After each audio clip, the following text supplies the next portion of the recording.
Has your child been told that they can't get support until they receive a diagnosis?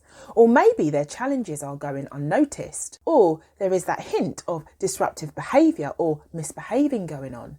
And now you're left feeling the need to prove your child's potential. Maybe you're even considering a private assessment, but the thought of these long NHS waiting times only add to the frustration. If that sounds familiar, you're definitely not alone. An assessment can be beneficial to parents of young people that it may be suspected that they have a condition such as autism.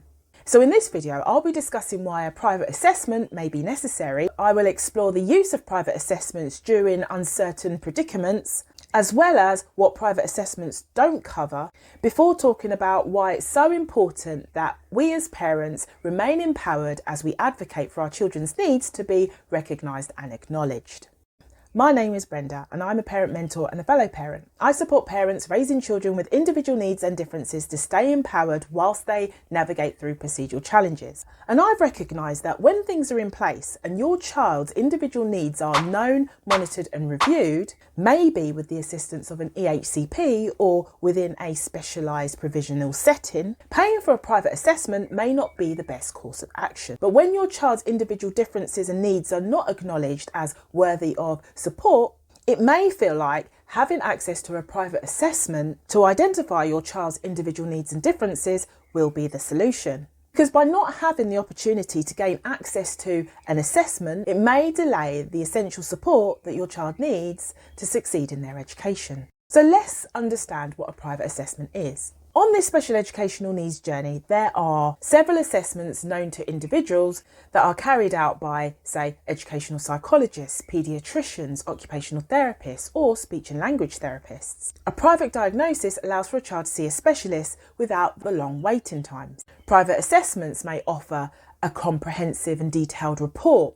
They may thoroughly examine a child's behaviour, strengths and challenges. And according to some providers, they can offer an in-depth analysis, crafted and personalised recommendations and interventions tailored to your child's unique needs. So why may a private assessment be necessary? In predicaments where the true nature of a child's abilities and differences are not recognised, this could be where a child has entered into a new educational setting, or it may become apparent that a child has been masking, even if they have been in a setting for perhaps a couple of weeks or months or even several years, where previously there has been no evidence of their challenges or difficulties, but for some reason it has now become on the radar. It could be for some parents that there is that feeling of not being listened to. There's this increasing hint of bad behaviour or disruptive, challenging, misbehaving, communicated directed at your child for choosing to misbehave.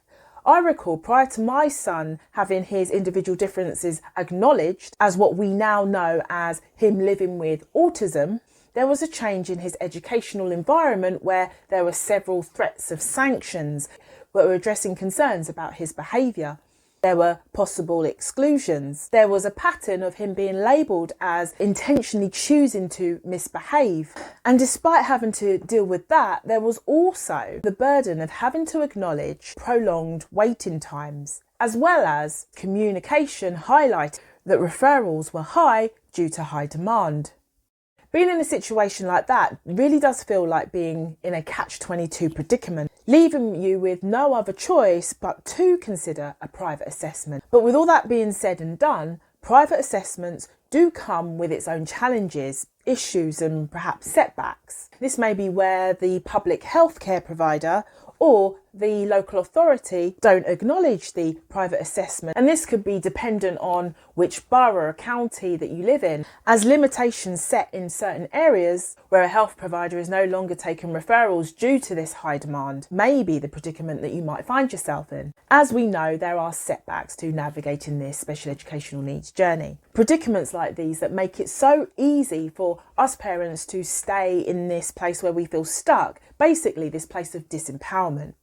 As remaining empowered is the best way to create progress, in my opinion, as it helps to keep that at the forefront of our minds. And if working with a mentor is something that you feel may be beneficial for yourself, why not contact me? The information is in the description below. So back to that question, assessment. Should you as parents go private for an assessment? Well, the decision to pursue a private assessment, whether that be for education reasons or developmental reasons is a personal one. And hopefully the information highlighted in this video has allowed for some food for thought. So if you've liked this video, why not check out some of my other videos about staying empowered? Or maybe contact me through my website, and the information, as mentioned before, is in the description box below.